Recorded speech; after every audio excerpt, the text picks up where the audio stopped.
فيلمنا النهارده بيبدأ بتشو وهي رايحة المدرسة، وبيقف أبوها وهو خايف عليها وبيقول لها تخلي بالها على نفسها من أي حاجة وحشة تحصل لها. وبيعدي من جنبها زمايلها في المدرسة واللي بيغلسوا عليها وبيتريقوا على اسمها علشان صيني. وأول ما بتوصل تشو الفصل بيقول لهم المدرس مايكل إن في حفلة لازم الكل يشارك فيها في نهاية السنة، وبيقف مايكل يدربهم على الغنى وبيبان إن تشو مش واخدة على الجو ومش عارفة كمان هتعمل إيه في الحفلة. وبيعدي بول من قدام المدرسة وبيسمع صوت إستر وهي بتغني وبينجذب لها، وبكده بنكون دخلنا في الفيلم بتاعنا. وبعدها بترجع تشو للبيت وبيغلس عليها زمايلها من تاني، وبتلاحظ فجأة إن في حد ماشي وراها وبينادي عليها علشان يوقفها، وبتضطر إنها توقف العجلة بتاعتها بنفسها لما بتلاقي مش بيرد عليها. وبتقع تشو على الأرض وبيعتذر لها بول على اللي هو عمله، وبيقول لها إنه ما كانش قصده لكنه كان عاوز يقف بأي شكل من الأشكال وما لقاش طريقة غير دي. وبيطلب منها إنها تكتب له جوابات حب لإستر. وبنعرف إن تشو مشهورة بكونه بتعرف تكتب، لكن تشو بتشوف إن الحب حاجة سامية جدا وإنها مستحيل تعمل حاجة شبه كده لأنها كده بتكون بتشارك في خداع حد.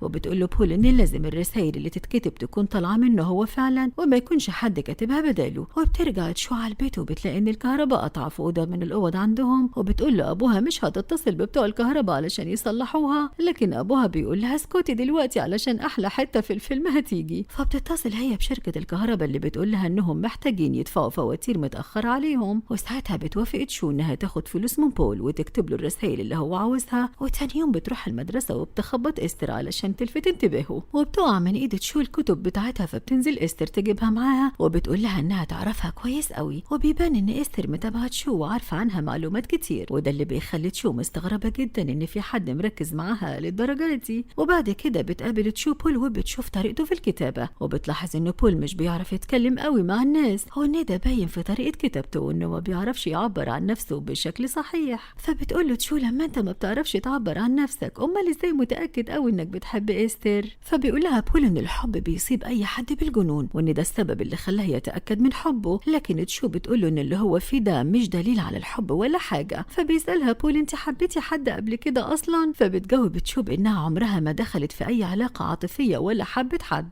وبتقول له مش انت عاوزني اكتب لك رساله؟ انا هكتب لك الرساله اللي انت عاوزها بس ما تصدعنيش كتير يا اخي. وفعلا تاني يوم بتكتب تشو الرساله باستعانه بمقطع من فيلم وبتديها لبول وبتقول له ما تنساش تبعت لي الفلوس. وبتظهر على الشاشه مقوله ان الحب بيبدا بخداعك لنفسك وبينتهي بخداعك للاخرين. وبترد استر على رساله بول وبتقول له ان هي بتحب الفيلم اللي هو سرق منه الجمله دي. فبيقف معاها بول وبيقول لها ازاي تسرقي جمله من فيلم، وبيقول لها كمان ان ده غش وان بيديها فلوس علشان تكتب له كلام مميز في الرساله مش مجرد اقتباسات من افلام. وساعتها بتقول له تشو انها هتقدر تعالج له الموقف وتكتب له رساله احلى، لكن تشو نفسها بتعاني في انها تختار الفاظ مناسبه في كتابه الرساله، وده لانها مش بتستمتع بوقتها كتير، وده اللي بيخليها مش عارفه ايه الالفاظ الدارجه بين الشباب على عكس المقالات اللي بتكتبها واللي بتستخدم فيها الفاظ قويه. وبيستمر الاتنين في تبادل الرسائل، وبنعرف ان استر على بعد خطوات من انها ترتبط بواحد غير بول اسمه جون. وبتقول له استر ان اغلب الناس بينجذبوا لها بسبب شكلها، فبيفكر بول في انه يتصل بيها او يحاول يشوفها، لكن تشو بتقول له انه لازم يتقل شويه واللي ده هيخليه زي اي حد بالنسبه لها. وتاني يوم بيقرر بول فجاه انه يبعت لها رساله، لكن تشو بتاخد الموبايل من ايده وبتقول له ايه اللي انت بتعمله ده. وبيلاحظ بول ان استر مش هترد عليه، لكن تشو لما بتاخد الموبايل من ايده بتحاول تصحح الموقف شويه في الوقت اللي بيكون فيه جون فرحان بلمه البنات حواليه وبيحاول انه يقرب استر منه باي شكل، لكن من الواضح ان استر مش منجذبه له ولا حابه تكون معاه. وبتعدي الايام وبيجي الوقت اللي هيتقابل فيه بول مع استر في مكان واحد، وبتوصيه تشو بحبه حاجات، لكن بول بيكون شايف ان تشو مزودها حبتين وانه مش محتاج لكل التوصيات دي، وده بيكون على عكس اللي بيحصل تماما، وده لان بول لما بيقعد مع استر بيكون مكسوف قوي وما بيعرفش يتكلم في حاجه. وبيلاحظ ان استر مهتمه بالكتب وبتحاول تناقشه في كتب وهو ما يعرفش عنها حاجه، ولما بيشوف تشو بيقول لها ان المقابله كانت جميله، لكن تشو بتقول له ايه الحلو في اللي حصل، وبتكون شايفه ان المقابله كانت سيئه وانه اتصرف فيها بشكل مش حلو خالص. وبتقول له بكل صراحه ان مفيش بينه وبين استر حاجات مشتركه كتير وان دي الحاجه اللي هتفشل العلاقه بينهم. وبيعدي زمايل تشو اللي بيغلسوا عليها، لكن المره دي بول بيجري وراهم وبيشتمهم، والموقف ده بيعلم في خيال تشو بيخليها تحب بول اكتر. وبتاخده بيتكلموا من تاني عن استر وبتحاول تقربه لاهتماماتها وبتعرفه هي بتحب ايه، وبتوضح له اكتر ان هو بوظ كل حاجه في المقابله اللي اتقابلوها مع بعض. ووقتها بول بيقول لها انه حاسس انه في امل وان الحب ممكن ينمو بسبب المجهود اللي بيبذله،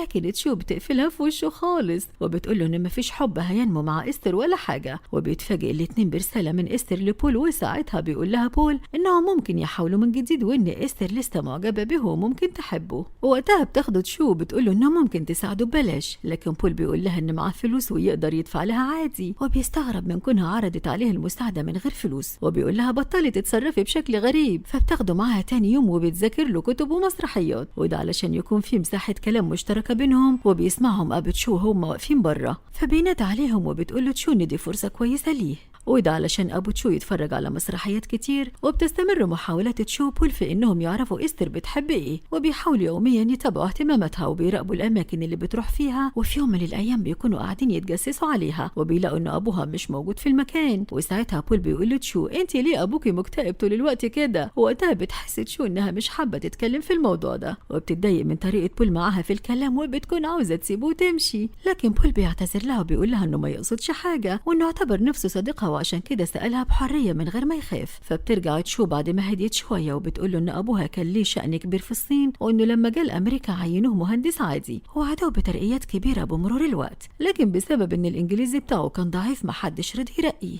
ومن وقتها أبوها في حالة اكتئاب شديدة ومش عارف يتأقلم مع الوضع. وبعدها بيقول لها بول إيه رأيك تيجي تتغدي معانا؟ ولما بتروح تتغدى معاه بتلاقي عيلة مزعجة وبتتعارك، فبيقرروا يروحوا عندها في البيت ويلعبوا مع بعض وبيحاولوا يتكلموا في أي حاجة وبيقربوا من بعض أكتر. في الوقت اللي بتبدأ فيه العلاقة بين تشو وإستر في إنها تتكون، وبيبدأوا يتكلموا بالتدريج، وكمان بتحس تشو بمشاعر ناحيتها. وساعتها بتقعد مع بول وبتقول له إيه اللي بيعجبك في إستر، وبيقول لها إنه بيحبها علشان هي ذكية ومرحة ودمها خفيف. وبتحاول تشو تفسر المشاعر اللي جواها ناحية إستر، لأن دي المرة الأولى اللي بتحس فيها بمشاعر ناحية حد. وبيسألها بول هو كمان عن أكتر حاجات بتعجبها في إستر، وبيلاحظ إن تشو بتذكر تفاصيل كتير عن إستر. وساعتها بيتخض بول وبيقول لها شكلك أنت كمان وقعت في حبها ولا إيه؟ وبيقول لها إن مفيش حد بيتكلم عن حد بالطريقة دي إلا لو بيحبه، وبيحس إن هو الشخص الغبي اللي في الموضوع. لكن تشو بتقول له إنها كانت بتتكلم عادي، وبتحاول تشجعه بإنها تعرفه إن هو أكتر حد بيبذل مجهود علشان يبقى معاها، وإن لو ده مش معنى الحب الحقيقي يبقى إيه معنى الحب الحقيقي. وساعتها بيبتسم بول من تاني وبيحس بالأمل من جديد.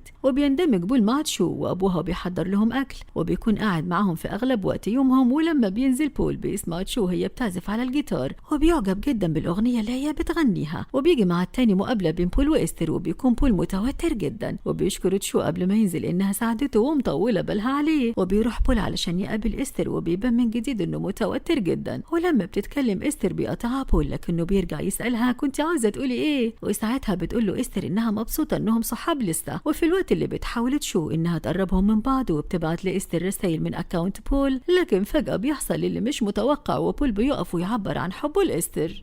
وساعتها بتمشي تشو بتسيبهم يكملوا المقابلة بتاعتهم. ولما بيتقابلوا تاني يوم بتكون تشو بتشتري هدوم ليها، وبيكون معاها بول وبتسأله تشو المقابلة مشيت بيكونوا ازاي، وبيقول لها انها مشيت كويس جدا وانه اعترف لها بحب وانهم دخلوا مع بعض في علاقة. وساعتها بتتعصب تشو جدا عليه وبتقول له ازاي ده حصل وعرفت منين انها بتحبك. لكن بول بيقول لها انه مشي ورا احساسه بس مش اكتر. وبعدها بيجي ميعاد الحفله وبيطلع كل طالب يأدي دوره، وبتكون تشو متوتره جدا بسبب ان ملهاش صحاب كتير في الحفله. وبتبدا بالعزف على البيانو وبيكون عزفها وحش، فبيدخل بول وبيشجعها انها تعزف بالجيتار، وبيقول لها تغني نفس الاغنيه اللي هو سمعها وهو نازل. ولما بتبدا تشو تغنيها الكل بينبهر بيها وبيسقفوا لها وبيعجب بها الجميع، وبتكون مسار اهتمامهم. وبيعدي عليها جون بعد الحفلة وبيقول لها ايه رأيك تيجي تشربي معانا؟ وبتقرر تشو انها تبقى اجتماعية شوية وتروح تشرب معاهم لأول مرة، وبتلاقي انه كل الناس بقوا عارفينها ومعجبين بيها وبيحبوها على عكس العادة. وبعد شوية وقت بيلاحظ بول ان تشو دقلت في الشرب، فبيقرر انه يرجعها للبيت. وتاني يوم بتصحى تشو وبتلاقي ان استر جاية تشوف بول، فبتخاف ان استر تفهمهم غلط وبتقرر انها تمشي بسرعة. لكن استر بتدخل فجأة قبل ما تشو تمشي، ووقتها بتقول لها تشو ان بول بيحبها جدا ومخلص ليها، وبتقول لها كمان انهم مجرد صحاب. لكن استر بتطلب من تشو انهم يخرجوا سوا، وبتقول لها استر تعالي اوديكي المكان سري بالنسبه. وبتاخدها استر وبتحكي لها عن بول وعن جون، وبتقول لها ان جون هيتجوزها قريب.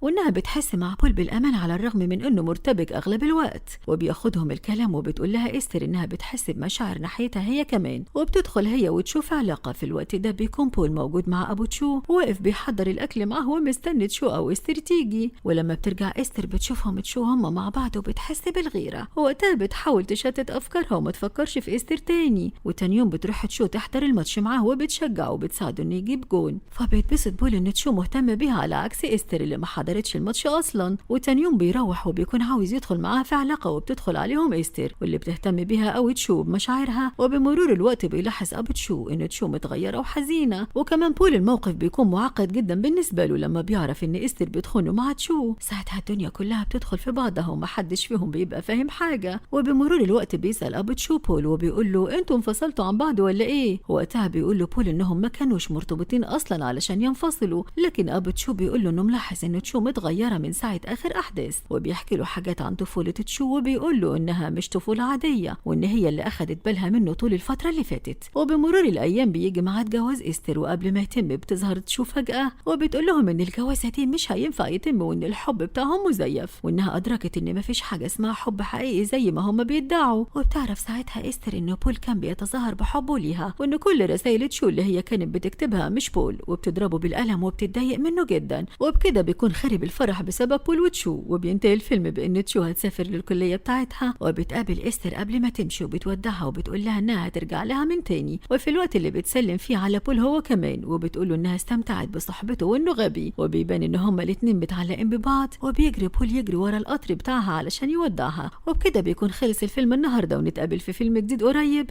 وما تنسوش يا حلوين تعملوا لايك وشير وتفعلوا الجرس علشان يوصل لكم منا كل جديد بنقدمه. والسلام.